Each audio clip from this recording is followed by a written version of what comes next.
grateful to be a multi-time InflectraCON speaker, both in person, we had in DC, as well as virtual. So this is test data management. So this is a topic that's near and dear to my heart. So you'll tell by the passion with which I speak about this. And I'll say, if you have any questions during the course of the talk, feel free to put those in the chat. We're going to handle most of those at the end of the talk, though, and give you an opportunity. We've also provided this presentation to Inflectra, so that way they can share it with you later. So let's dive in. Right. First, a little bit about myself. So I work for M&T Bank as a master software engineer. My team is firmly focused on test automation, DevOps, test data management, and career development. TDM is, as I mentioned, near and dear to my heart because I've worked with my team across multiple institutions in different areas. For instance, like utilities, retail, and of course, financial institutions, handling test data management. It's an issue that we all face. It's a common challenge regardless of what industry you're in. So I'm happy to share a little bit of information with you today about what I've learned over the course of many years working across those industries. We'll first start though with a story time for everyone. The telegraph, all right? So this is sort of the first time that we ended up having that financial data theft occur. It was in the 19th century.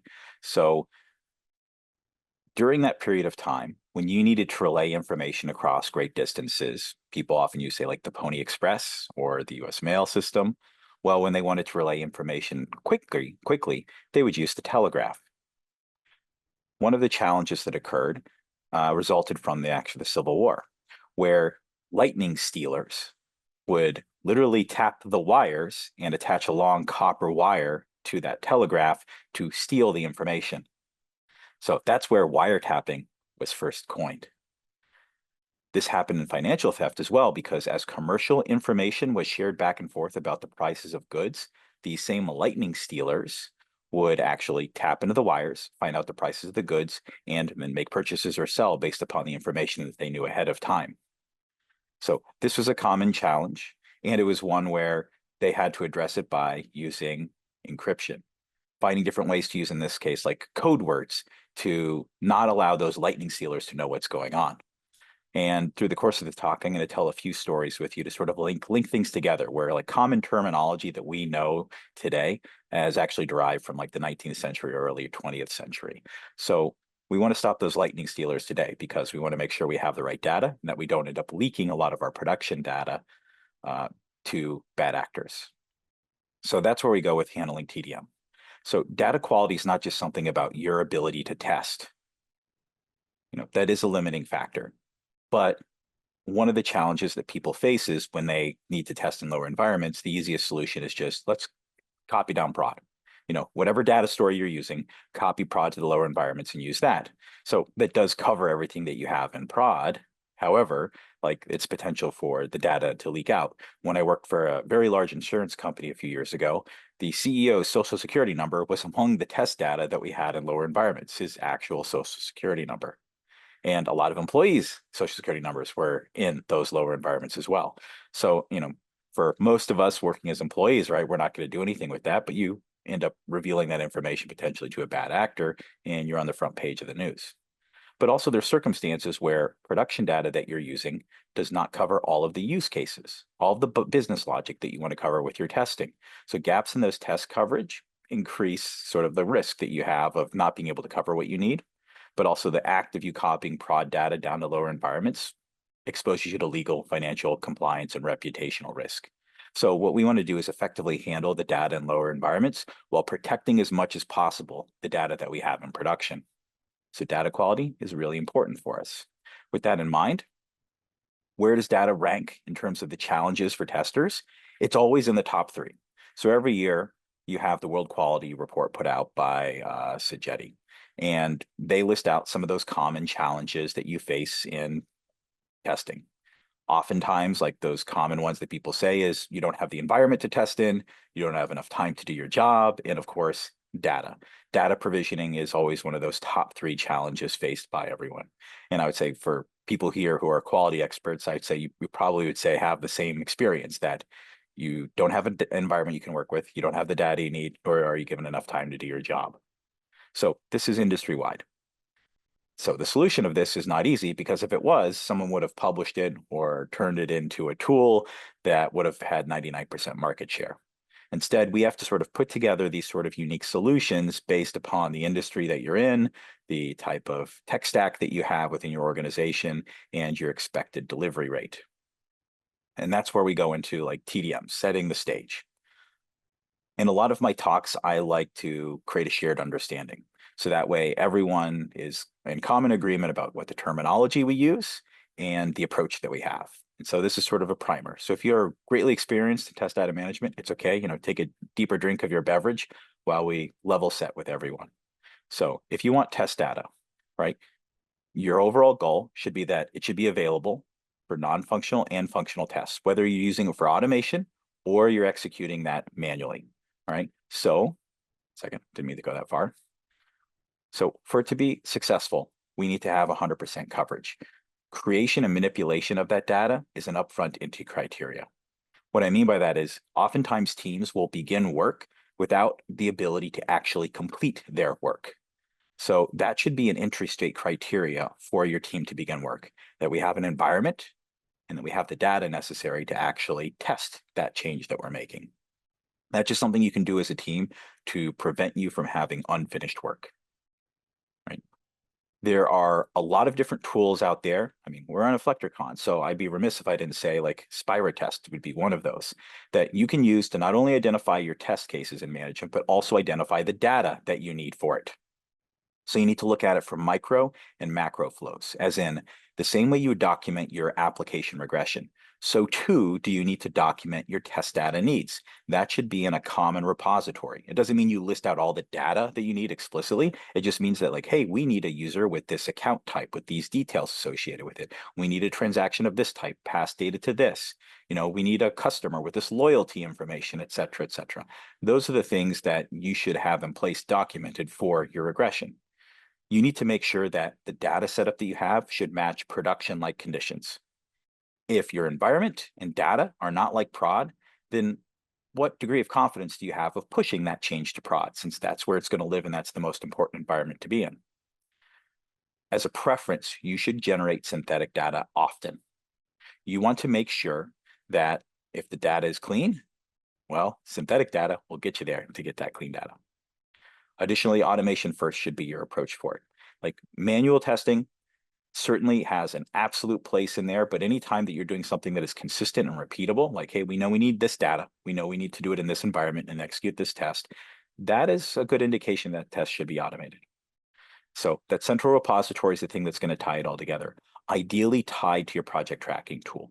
You want to make this something that's visible for everyone within the team to understand of, hey, for us to be able to successfully deliver this work and push it to production, well, we're going to need this environment set up with this configuration, and we're going to need this testing in place.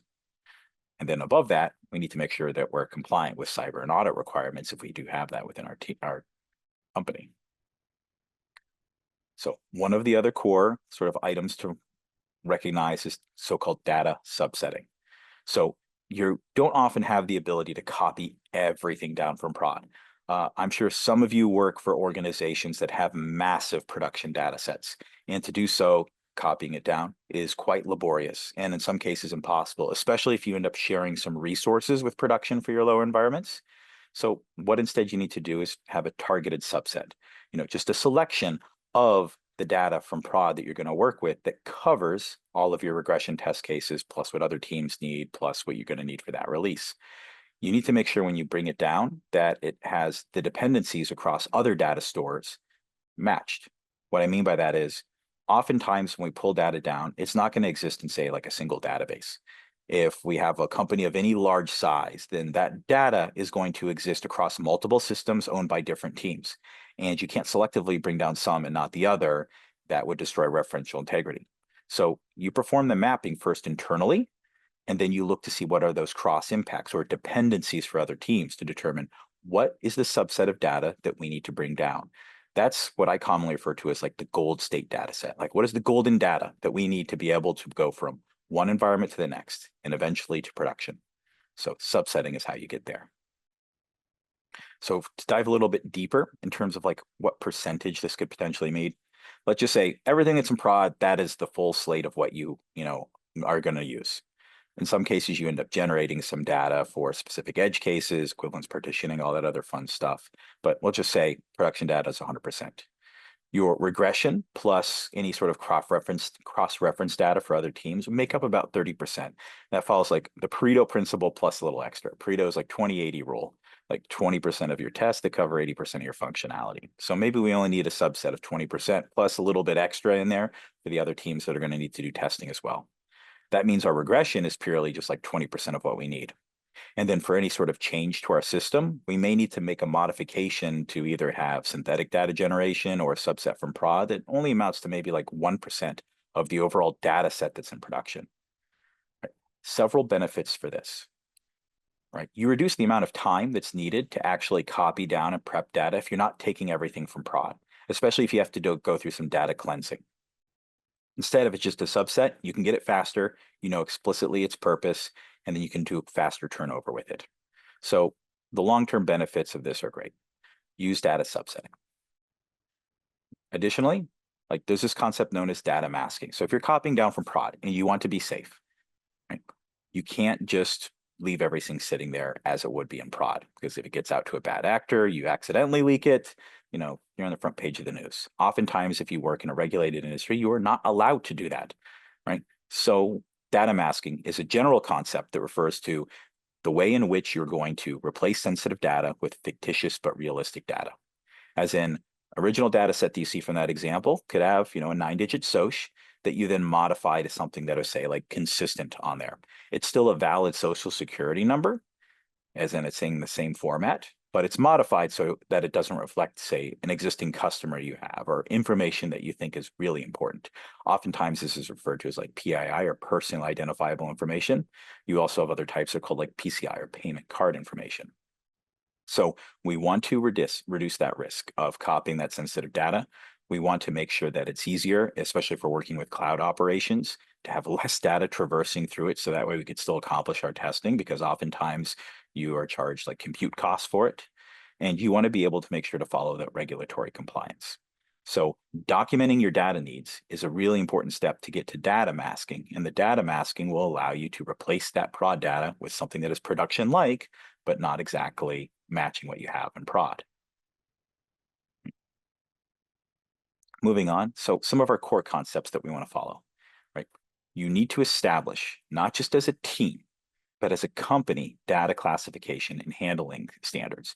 You want to make sure that you, as an organization, are addressing this across the board. Why, instead of just a single team? Because you oftentimes don't work in isolation. As I mentioned, you have that same bit of data that is shared across multiple systems. Like I work in banking, so some pieces of data are shared across 30 plus systems. We can't just modify it and place in one location. You have to modify it in all. So you need to make sure to have a common standard for everyone within your organization. So each domain that you're working with, this is defined as sort of a masking algorithm, or how we're going to treat it. This is your company standard for, like, when we have an SSN, this is how we're going to treat it. When you have an address, this is how we're going to treat it, right? And therefore, when teams are doing work and they intake net new, like project work to be done, they know the rules to follow. They have a playbook that they have to do. And if they have to make more modifications to that, you do so on a company scale to create custom or use out of the box algorithms. Oftentimes, when you're going through and doing this sort of scanning, you use so-called profiling. And there's a lot of commercial tools as well as open source tools that you can use that just use regular expressions to help identify the data, categorize it by domain, and then provide you the ability to update. So looking through and seeing what you have is going to be very revealing. I can tell you from doing this across multiple companies that when you actually get into the existing data stores in the lower environments, you find a lot of dirty data. Some of it was brought down from production. Some of it was added in by developers maybe 10 years ago, depends on whether you're working greenfield or brownfield, but you're always going to find a bunch of dirty data in your data stores. So it's a good opportunity to also clean that up. Right. So there's a lot of masking algorithms you can use. Here's a sort of like a sampling that I'm showcasing for some of these. There's a lot of tools in the industry. There's no one tool that fits everyone. It's going to likely be for your own company, if you're looking to adopt tooling, a combination approach of like internal development plus a commercial tool to help you get fully resolved. But what you should do is leverage sort of a consistent set of masking algorithms. Again, because you want to make sure to maintain that referential integrity. So you have to apply the same sort of algorithms for that same set of data across those multiple systems. So something where you look at whether you want to have duplicates in place, whether you're going to generate some unique data sets, whether you want to replace images, because sometimes you need to do that. Think about like check scanning would be one example of that. Whether you want to use specific business logic for that data. I'll give you a for instance. If the age of your customer matters, like, hey, we don't accept any customers under the age of 18, right? And you're going to go through and apply an algorithm that's going to change the date of birth. You, of course, don't want to change it to a date of birth that would be in the future, nor do you want to change it to something where they're going to be, say, under the age of 18. So you can, and you should, with your masking algorithms to handle test data management, put in place rules that will restrict sort of the boundaries of that. So that way it's acceptable. It could be that you want to have the customers have the same exact age, like an 18-year-old person is going to be 18 after the algorithm, but their date of birth perhaps is shifted within that. So instead of January 31st, they're March 2nd. Like that's perfectly acceptable if you're going to try to address this, that you apply business logic. And I can tell you, one of the benefits of going through and mapping out your data in this way is it's going to have you have an additional look at how your application behaves. What is the actual underlying business logic? And that will help you identify gaps in your test coverage by going through this activity. You're like, oh, I didn't realize our system behaved that way. Or, oh, here's an edge case that we missed. Or here's an out of bounds exception that we want to actually generate. We don't have any prod data right now to generate it, but if this happened, it causes our system to crash. Therefore, we want to generate some data in a lower environment so we can always test it. So like going through this activity and trying to map out for your organization is going to reveal a lot of information. Just by virtue of you going through this, you're going to show ROI for any sort of TDM program you'd have. You're absolutely going to reveal a number of defects that you didn't consider leading into it. So from masking algorithms, you can actually go in another direction. And I would say it's more of a spectrum for a lot of teams. What I mean by spectrum is if on one end of that spectrum, you're going to have like purely obfuscated data. On the other end, you could purely have synthetic data. Everyone is going to end up sort of in between. You're going to have some combination of synthetic or fake data that you generate alongside that masked or obfuscated data. So it's something that's artificially created based upon that business logic you have. Because you can create it to meet specific needs, it means that it's something that you could actually generate that is not available in production today. So you need to have this be part of sort of your arsenal of approach. There's a lot of tools out there that can help you with synthetic data, but just know that being able to simulate those conditions that you've not yet encountered are very valuable for generating those errors that you would eventually end up encountering. So it's like be preventative in this way. Because you can preserve the relationships between the variables of the source systems, you can make sure to push that synthetic data to all those source systems and it'll be consistent. So instead of generating this data through masking algorithms, instead you just push it into those systems you have control over. And in this way, you can also overcome a lot of real data usage restrictions. So because of like privacy rules or other regulations where you're literally not allowed to use that prod data in some of those lower environment systems, hey, we can show that we're using synthetic data. It can replicate everything that's important about it, and we don't have to expose real data. That makes it easier in another regard. So when you have to work with your development team members, you are a development team member watching this, you don't want to have all of your systems locked down. That's really annoying. Like I want to be able to do my job. I don't want to have to like go through elevated rights privileges and ask, please, please, please, may I install like Notepad++ on my local, or have all these additional restrictions. You just want to be able to do your job. Well, when you work in a regulated environment or something that's restricted, like that those sort of like the agency is taken from you. Well, if you can showcase that it provides little risk for you to do your job in the environment, in this case, because you're using synthetic data, that you can open things up. So you make it more happy for developers to do their job. Right. But there are a lot of challenges. I imagine some of you are sort of rattling these off in your head. I haven't seen, but I know some questions are popping through. So let's see if we cover some of those challenges that you've encountered and then come back and address them at the end of the session. So here are the things that I've encountered when I'm working with test data. So one is I need to source the data. So I know that when I go in and work with an organization, especially it has like multiple teams, multiple data stores, as I said, I work for a bank. So it's a bit like working with a technology museum because you've got like big iron that was put in place before I was born. got like an online banking platform that was installed before I finished high school.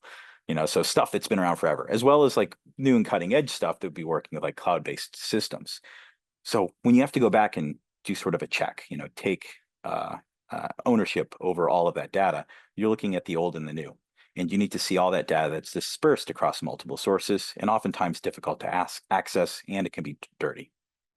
Subsetting the data is one of those challenges because sometimes you can't actually copy all that prod data to the lower environments. So identifying based upon your regression explicitly what you need is a core component of that. Protecting the test data is another one. It depends on the industry though.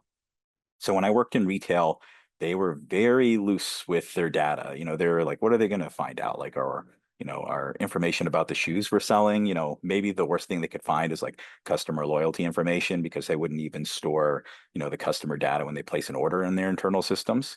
And others, like I say, I work for a financial institution. You want to protect the data because you have all of these federal acronym bureaus you face regulations and you have to do consistent reporting with them. And beyond that, banking is based on trust.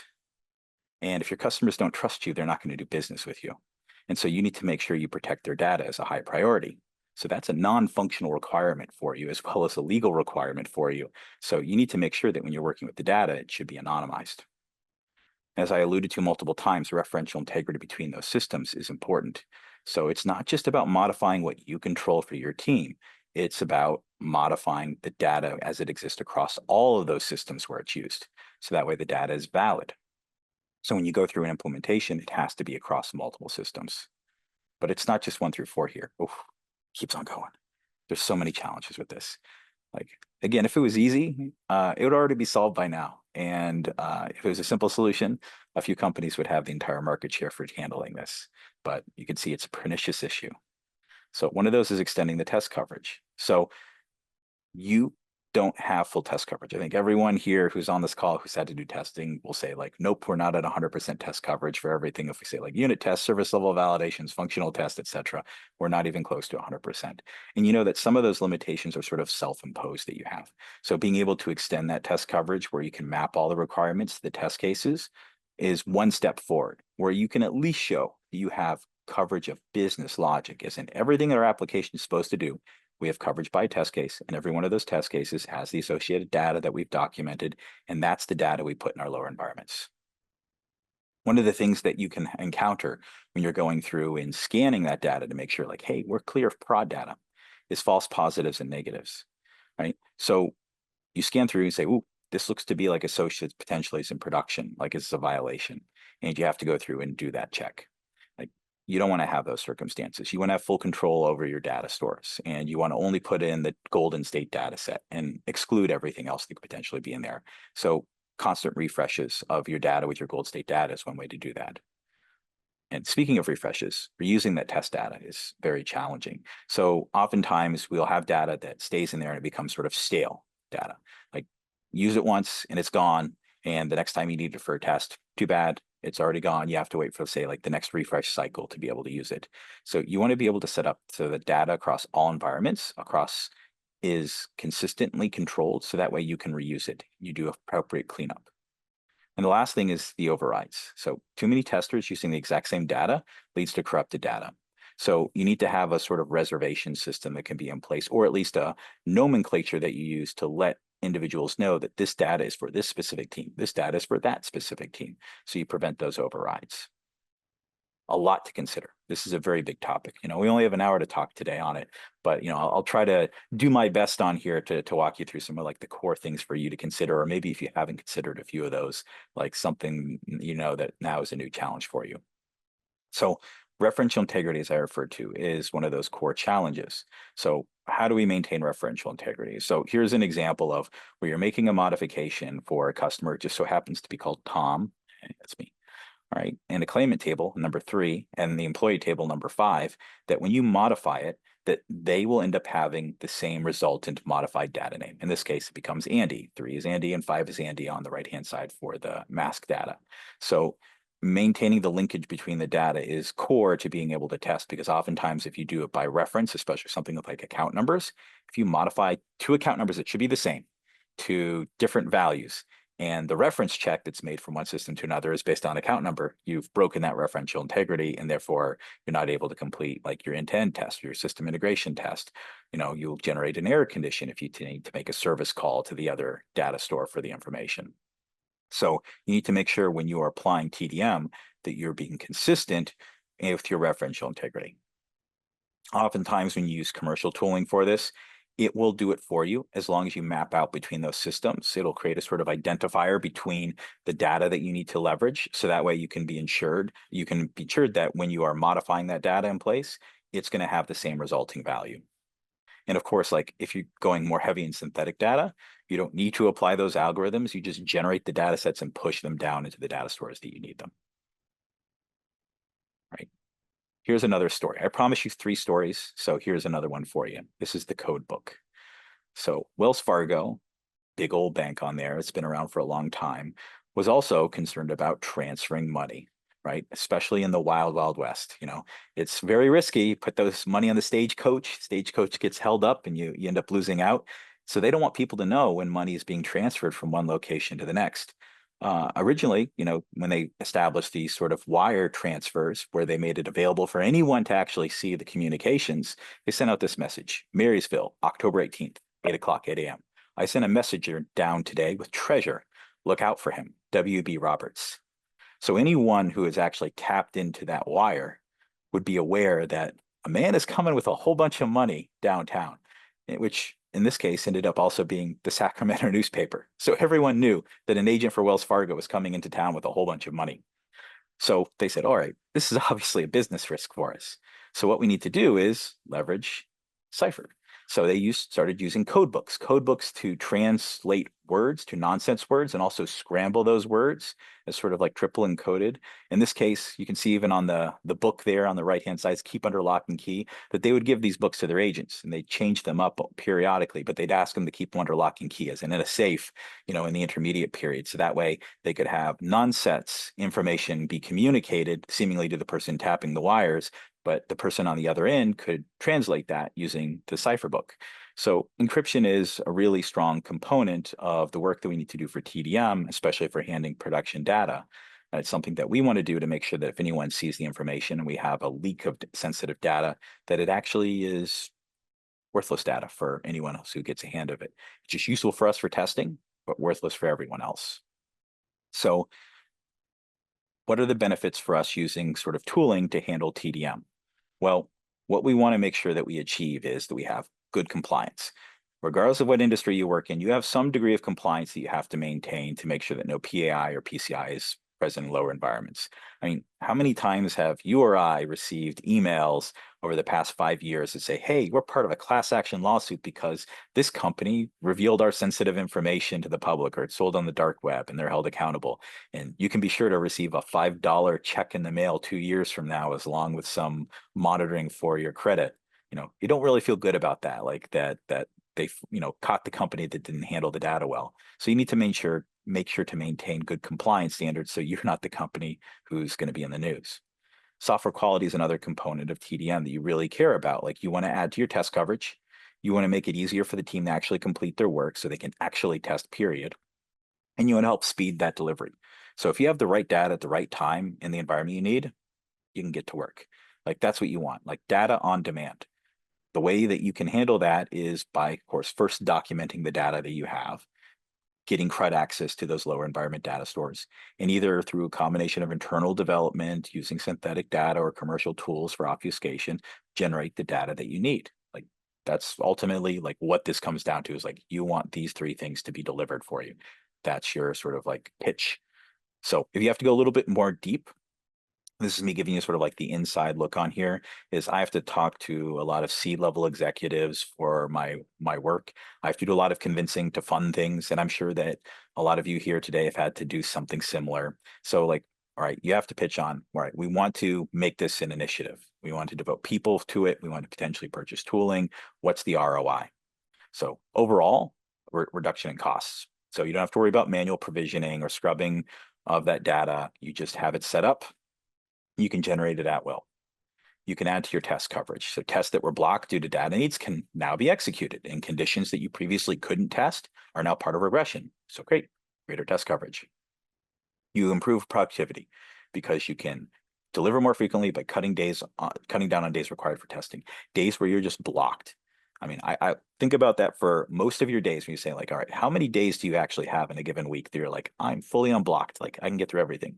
Most of us have to generate a series of workarounds to get to that done state, whether it's environment configuration or data availability. So wouldn't it be great if we just had what we needed so we could execute? And optimization is one of those things. So once you start looking at your system and understand like what data do you need in those lower environments and what are we going to actually put in there, synthetic or obfuscated data, you end up reducing that residual risk if something gets out, and you end up optimizing the environments for only the data needed to validate. Instead of just copying down everything and taking a long time, you only put in the data you need for testing, no more, no less. So let's talk about strategy. When you want to implement TDM, what do you got to do, right? So one of those is define your test data requirements. So you determine what's needed based upon your application behavior, AKA your regression. For each regression test, here's the data that we need to actually validate it. Right? You transform from compatibility. So you account for changes needed for specific contexts, such as like new functionality being developed or aging the data. Like I give you a backer, for instances, if you need to like backdate data, uh, then you want to be able to actually appropriately age it. Like, hey, this collection was due on such and such a date. We're going to backdate it so that way we can actually test something that's way past due. 50 days, 90 days, 120 days past due. So having that control will allow you to transform for compatibility. Having that subset needed for execution, accounting for multiple uses across systems for that referential integrity will allow you to have that good coverage. So you want to not only map what you need as a team, but where else that data is needed and what other teams need. So it's going to be layered in this regard, where you're going to say, this is explicitly what we need. And on top of that, in our data store, this is the data the other teams need. This is going to be the gold state data set that we have that's going to have full coverage. And lastly, you want to anonymize for compliance. So obfuscate it before it's available for testing. So that often means like having a separate sort of like sandbox that's sort of walled off from others, where you actually handle the subsetting of the data and the generation of the data set that you need that's golden state before you send it down to those lower environments. And here's one of those opportunities for you when you talk about strategy. How many of you work in a circumstance where every single lower environment you have is different from the other, and all of those are different from production? I've never like started to work at a place where it was consistent across the board, right? And here's your opportunity, at least in this regard. Why don't we have our gold state data set be propagated to every single lower environment, right? Doesn't that make sense? Like it should behave the same as our tested dev, stage, cert, whatever you want to call those lower environments across the board. We shouldn't see any sort of inconsistency in how our application behaves. It should behave the same. One of the ways you can help ensure that is having the same exact data in each one of those environments. But part two, just similar to this challenges, I give you solutions in two parts here. So you want to have the ability to roll back, reserve, and refresh. We all know testing is iterative. Like you do the same test again and again across multiple environments, across multiple contexts, etc. So you want to be able to have a rollback capability in place. So you can have reservation as well to prevent others from using the data, and the ability to refresh. So oftentimes it could be a nomenclature you use for the test data to let people know, hey, this is for team A and not team B. In other cases, you could just have it availability based upon timing. Like, hey, this is strictly the data that's going to be consumed by automated tests. Here's the data that's going to be consumed for manual testing. Provisioning is an important component. Some things that you can do are just going to be based on like a batch process. Like, hey, Monday morning, 5 a.m., we're going to generate a whole bunch of data for people to use for the rest of the week. In other cases where you have more control and don't have to worry about the referential integrity, you should be able to push button generate the data. Ideally, with an automated build process, or as part of your testing kickoff is sort of like a before hook where you want to actually generate the data you need, execute it, and then clean it up. Sort of like set the table, eat the meal, clean off the table. Synthetic data generation is always going to help you. So like it's the one that poses the lowest risk and the potential for you to generate conditions that right now are not covered in production. Like you just want to know as a good tester, like that you've covered as many bases as you could, so you have a high degree of confidence to go to prod. Not having the data necessary for you to do that testing is really going to limit your confidence. And I'd say the last component for a good strategy, champions. Find one champion on every single team who can be the person to work with you. They're often going to also be the SME, a subject matter expert on that team, that they're the person that as net new work is going to flow into the team, that they need to be the person that sort of like keep the garden of the data they needed fresh and reliable, and to go interface with other teams to maintain that referential integrity. This is not something that can be handled centrally. You're not going to have like a TDM center of excellence that's going to handle it for every single team. There's too much going on at once. The team will end up being a single threaded, and it'll be like a ticket taking system. What you need to do is work with those champions so that way the teams have a self-service component where they can do that work with you. Here's a simple engagement model. Like I like to give you step-by-steps, like practical things you can do. When I'm trying to work with a net new team, here's what I like to do. I like to go with them and map out the data needs for the app codes to complete the regression plus release testing. Create an ecosystem. Sometimes this is available from enterprise architecture. Sometimes solution architect have it. Sometimes you have nothing. And guess what? You are the person who's building out the architecture diagram. But in any event, you need to map out those data needs. 2, now that you have those data needs, just try to obfuscate a subset of prod data with synthetic data that you need. So generate that golden state data set. This is something that could end up taking time. In certain circumstances, it can take months to do, but that's okay. Like you want to get this done right because you're going to use it across multiple environments, across multiple projects for a very long time. Once you have mapped out what's needed, you can prove that you can generate the data set for a team. You want to synchronize the data creation and manipulation across a data ecosystem. These are all the sort of interconnected systems to maintain that referential integrity. Some cases it's going to be a batch process. In some cases, it's going to be like something you can do on demand, push button, set up as a timer, part of a build process. That's where you need to come up with this sort of like solution. I'd say in a lot of cases where you're limited by sort of the slowest team, you say, all right, batch process, it's going to execute at this point in time, and we're going to generate enough data for people to use it for, say, the rest of the sprint or the rest of the week. And that's okay too. Just make sure you generate enough data so that way people aren't sort of blocked and waiting towards the end of the week. And lastly, if you don't have automation in place, add in the automation testing, regression, and release. So I'm going to make sure that you're good in those lower environments. You want to link it to deployments. If you're just generating this for manual usage, you're still going to have massive value. But the more you automate in this circumstance, the better it's going to be for you. So simple engagement model. If you want, you can talk to me after this. I can give you a sort of like a deeper dive, a breakdown for it on there. And here's our third and final story, right? The Enigma machine. So lots of you probably have heard of the Enigma machine because of Alan Turing, Benedict Cumberbatch movie, The Imitation Game. So the Enigma machine was not originally developed for military use. So it was originally developed by Arthur Scherbius in after the end of World War I for commercial use, similar to how the United States had the Fed wire system set in place to securely transfer funds and financial information. So too was he looking for a way for companies to transfer, say, company secrets or financial information without it being picked up. However, we know that the Enigma machine was also used for military use, right? And the greatest challenge associated with the Enigma machine was not in its construction, but in its people. So people being very loose with their codes, the way in which they encrypt the data, how they share that information, allowed the Enigma machine codes to be cracked. And the Allies were able to listen in on a lot of information that came from the Nazis in this case. And the Enigma machine ended up being part of the downfall in World War II because the Allies knew exactly what was going on. The lesson learned from this is that even though you can claim a device or a system that you have is infallible, the weakest point of all of this is always going to be its people. To give one sort of like little aside from this story, an inner story for this inner story, right? The initial details of the Enigma machine were leaked not through the work of anyone in the Allies, but actually someone within the German military command who was frustrated and underpaid, who sold that information to the Poles, and the Poles shared that then with the Allies. So again, the weakest point of any system is always going to be its people, right? So this is where we go into our last one of tooling. As I mentioned, there's a lot of tools out there. If you search, there are dozens upon dozens of tools.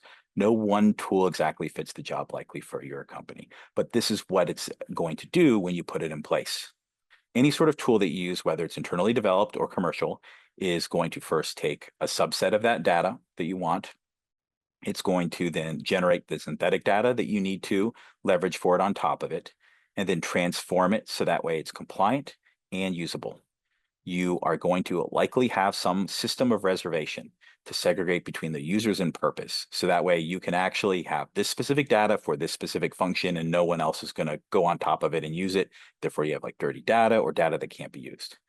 Provisioning is one of those, like pushing it to the correct environments and maintaining a referential integrity. The ideal state is you provision the same data set to every environment you use. Having the ability to leverage a snapshot where you can roll back and reuse the data across those test cycles, really important component of this. So you want to be able to say, hey, this is the data we need for this release. This is also a good way to go back. And if you have, say, escape defects, be like, how did this happen? Let's recreate the conditions. The conditions are not only the state of the application, but also your environment configuration and the data that you used. So snapshots are an essential part of this. Here's an example of sort of like two tools, like anonymize, like, hey, one is like Swiss Army knife, one's like a wrench for what you do. When you are going to be working with your data stores, you're of course going to have varied data stores. Like some companies are very consistent with their tech stack. Some of it has every single sort of type of data store underneath the sun. As I mentioned, not every single tool will work for you. So you need sort of like a combination where if you're looking for the features associated with it, you want to be able to, of course, audit, as in like scan through the data and confirm what you need. You need to be able to clone that data as necessary and then mask it so that way you can use it in those lower environments. Ideally, you want to have some form of data generation, the synthetic data creation process of it, and then some form of synchronization and generation where you can orchestrate the data and how it's going to be provisioned down because you have to connect up all these different systems, right? Depending upon the type of data storage you use, one tool will be better than the others. Some are better for cloud-based operations. Some of them are better for, it's like your Oracle SQL servers, like your static ones. Some are better for mainframe than others. So when you're trying to make this, selection process of going through of like what tool is right for us, you have to map out your own internal systems to see what's going to be a best fit for you, and then also determine what internal development you need to do to get to that done state, to get to that state where you control your test data. One of those ways that I mentioned earlier, synthetic data generation, one of the most popular open source tools out there is Faker, right? Just a code library that helps you generate synthetic or fake data. And if you go look at the internals of Faker, you'll see a lot of very funny open source contributors coming up with different things like Chuck Norris facts in there, or like My Little Pony names, in addition to like name, date of birth, social security numbers that it generates as well. So, you just call upon those specific methods, say, hey, we need to generate a first name. Here you go. It's going to generate one and pull. Oftentimes it pulls from a collection of names that it has within the tool itself. Where it's like, pull out John, pull out this street address, pull out this time that we have that's generated. It has a lot of different information out there. So that way, if you quickly, like you need to have these sort of pieces of test data, Baker's an easy way for you to integrate it in with your existing application suite to be able to deliver something that's usable. So I would say it's the sort of fastest method if you want to like right from today, go out there and start generating some data for yourself that's needed. Leverage Faker for that. That's going to provide you a lot of easy uplift before you go to the harder uplift of commercial tooling. So for instance, here's one we're calling upon like, hey, I want a fake credit card full. And then you can select from there. It's like, is it going to be Discover, Visa, Amex, etc., and provide those details. And those details are things that you can drop in, especially if you're using like a UI-based application or you need to make service calls and fill out this information. So I found Faker to be incredibly useful over 10 plus years of leveraging the tool. It helps you get most of the way there until you get to some of those more complex situations where you need to, again, like cross-check against multiple systems. And when you get to that circumstance, then you run into some more challenges. And that's why I say commercial tooling, along with open source, is the sort of way to go for you to end up developing this. So to finish it up for today, here's our sort of call to action. This is something that you can take with you to your team or your organization internally. So for the organization to truly make a change, you need to have a commitment to synchronize those environments as both a business and technology objective. Not just something where one side cares about it, the other doesn't, because we all know that like ultimately like business sort of wins out over technology just about every time because they're the ones that have the purse strings. You need commitment from business technology to adopt a tooling and process in support of automation, not just open source, but also commercial tooling if you want to do it organization-wide. The creation and manipulation of the data should be an upfront ready state criteria for project work. As in, you are not going to work on this as a team until you have an environment you can deploy it to and the data necessary to do testing. Because otherwise, you've set yourself up to not being able to complete the work. Like, who wants to commit to something you know is going to fail? Right? Effective environment setup and distribution is part of that. You want your test environments to mirror production as much as possible. Your MVP is a production-like environment for all lower environments. Consistency amongst the lowers and consistency between those lowers and production. That's how you build up confidence for release. If your lowers don't behave like production, how confident are you that it's going to work in prod? None of us really like those YOLO releases, like you only live once. We're like, all right, I hope this works. Like, not really fun for those end users as well who encounter the defects. Lastly, it's like this is not often done in a lot of companies. We need to identify who's using the environment. When is it free versus being used, and the distribution of that environment usage. So that way you have time that can be split up between automated execution, manual execution, who needs to use the data, how much data they need to use. Like that sort of provisioning component ensures that you're not stepping on each other's toes and instead working together combined as an organization, as a team to help deliver this work. Because no one likes to steal each other's data. In this case, like work together, provision it, have time that's actually appropriately like available for rollback and reference for you to use it, and then you can be more effective as a group. So thank you all very much for your time today. I know we had a lot of questions that come in. As I mentioned, I work for M&T Bank. Within M&T Bank, we have branding for M&T Tech. So if you're interested in that, you can reach out to me via Twitter. I won't call it X, email there below, or LinkedIn. Happy to chat with you more about test data. So thank you much. Thanks so much, Thomas. We did get a couple of questions. You did go back, or they did make a comment saying that you did answer it, but if you want to still circle back and elaborate more, I'll still read it out. Their question was, what does generate synthetic data often mean? You mentioned if data is clean, synthetic data will help. The reference that I later addressed was, as an example, using Faker as an open source tool that can generate synthetic data. And of course, like you can do it internally, like there's whatever sort of like programming language of choice you decide to roll or multiple languages of choices roll, you have the ability to generate random data with that without any sort of special libraries that you can use for testing. Faker is just an easier way for you to add in like library slash gem slash, whatever sort of tool that you have to attach it onto your existing framework and be able to generate data because there's a lot of out of the box stuff there. And because it's open source, you get to know like, hey, this is explicitly like the data that's available for it to use. So that's why I say everyone is going to be on the sort of spectrum between some component is going to be synthetic that you generate because you don't have it available in prod. And the other component is going to ideally be obfuscated production data. So that way you're doing it safely and securely. And for the folks working like Visa, MasterCard, et cetera, like absolutely, like, we pull in that sort of data as well, that it has to be encrypted in transit and it has to be masked at rest to maintain the existing standards for the government entities that want, and also just good business to do it. Fantastic. Thank you. Next question. How do you work with a third-party vendor that sends you data? Yeah, I'd say that's also sort of applies to a lot of the people here of, you don't work in isolation as a company. You pull in something from someone else, in this case, like whether it's like credit bureau or we had the reference on here, like Visa and MasterCard, this information. So if you're working with a third party, oftentimes, unless you have it built into your contract for specific like data needs that is passed through that has already been obfuscated, you are just having to accept that data. And so it's a bit of a tail wags the dog in terms of requirements. Like, hey, we have to accept this data from this third party. Maybe they've already encrypted it. If so, then we just have to make sure that that is part of the gold state data set and that it gets propagated down to the other systems as a simple pass through, as in we don't modify it. Other times, if it is safe data, as in like data that we have to maintain security, then instead of you making changes to that data, modifying it, what you need to do is apply production controls to those lower environments. That means to say, like the same degree of security that you take for a prod system, you need to actually implement for your lower environments if it's prod data that's passing through.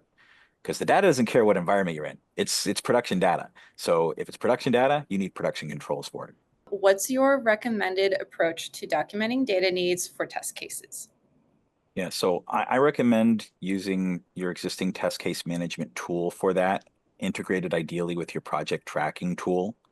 And the reason for that is you need to make it visible of what's needed for us to get to that done state. If you have it in a separate location, like, hey, we dropped it in like a SharePoint or Share Drive or other like a wiki, like it can still be found, but you want to have it directly tied into your project work. So you can be very clear of like us doing this thing with like account overview page. Therefore, we need this data to be able to get to a done state. Great. Another question, which tool can be recommended for past configuration data from dev environment to QA environment or UAT? So to maintain the configuration information, I would say same thing where whether it's going to be internal, then you will likely want to use that commercial tooling to maintain that information across those systems. If you're going to do it on your own, then the challenge that you're going to have for environmental configuration is like you possibly want to use another sort of configuration management tool out there in automation, like Pegasystems would be like an example of one of those. This sort of stuff is interconnected. I'd say the question sort of leads more into like how do you do environment configuration? And that's sort of intrinsically tied to test data management, but it would be sort of like adjacent tools that you would have to use for it. Just like traceability requires test cases linked to requirements, the data elements like parameters and sample data should also be traceable to test cases. Don't you think so? Yeah, and that's why I say use your existing test case management tool to identify the data. A lot of the test case management tools out there will allow you to explicitly call out and reference the data in sort of a local repository, not the actual values itself, but like the data needs that you have. So you should have that be called out, because if you need data and you don't have access to the data or it's not generated, then that's a blocker. You want to be able to identify that as an upfront. The only way you can be for sure to know that is to call it out, just like a piece of acceptance criteria. In this case, data is part of that acceptance criteria for you to get to the done state. All right, so I think that concludes our session for today. Thank you so much again, Thomas, for coming on and sharing your insights on test data management. We hope to have you again in our speaker lineup soon. I hope everyone is leaving with some valuable takeaways. If you have any additional questions, feel free to reach out. Enjoy the rest of your day, and thank you so much again, Thomas. Thank you all for your time. I appreciate it, everyone. Feel free to reach out to me if you have additional questions. Happy to talk about this.